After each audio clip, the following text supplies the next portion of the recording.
i-share ko naman sa inyo kung paano mag-download at mag-register sa TRAZE contact tracing app. Recently, the Department of Transportation announced that all airport passengers must download and register an account in the TRAZE contact tracing app beginning November 28, 2020 prior entering the airport. So kung meron kayong biyahe sa mga airports natin dito sa Pilipinas, kailangan bago kayo pumunta sa airport ay nakapag-download at nakapag-register na kayo sa TRAZE contact tracing app. So ano nga ba itong TRAZE contact tracing app na ito? So TRAZE is a nationwide and unified contact tracing app. It's co-developed by the Philippine Ports Authority and Cosmotech Philippines Incorporated, which enables the government's contact tracing efforts to be strengthened and be more efficient. With TRAZE, the contact tracing process can now be done in just a few minutes, unlike the usual and manual process. Not only that, you can also be assured that your data is safe and secured, as the app fully complies with the Data Privacy Act or Republic Act number 10173. Further, it does not use Bluetooth or GPS, and it works well with slow mobile data and Wi-Fi. So paano mag-download ng TRAZE app? So you may download it for free on Google Play or at the Apple App Store. So, i-search nyo lang TRAZE contact tracing and then pwede nyo na siyang ma-download for free.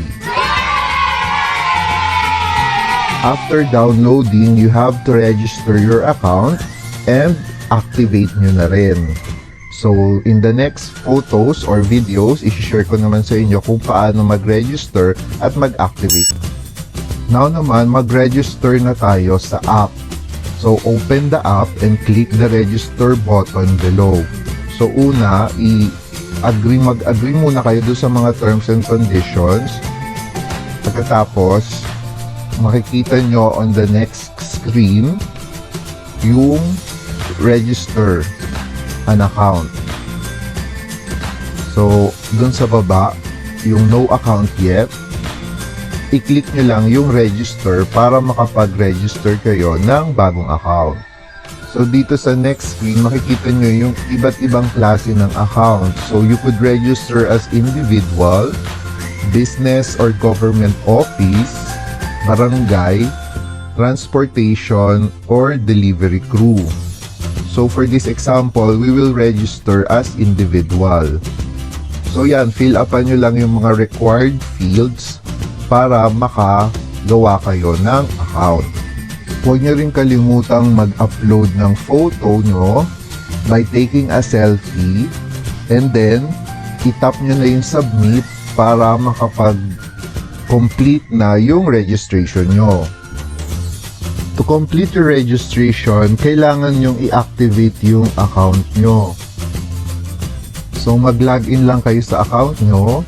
And then kapag naka-login na kayo, itap nyo lang yung TRAZE Me.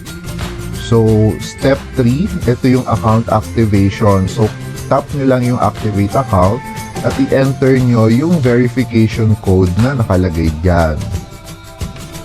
So, pagka-enter nyo, ma-activate na yung account nyo. So, be sure lang na meron kayong internet para ma-activate yung account.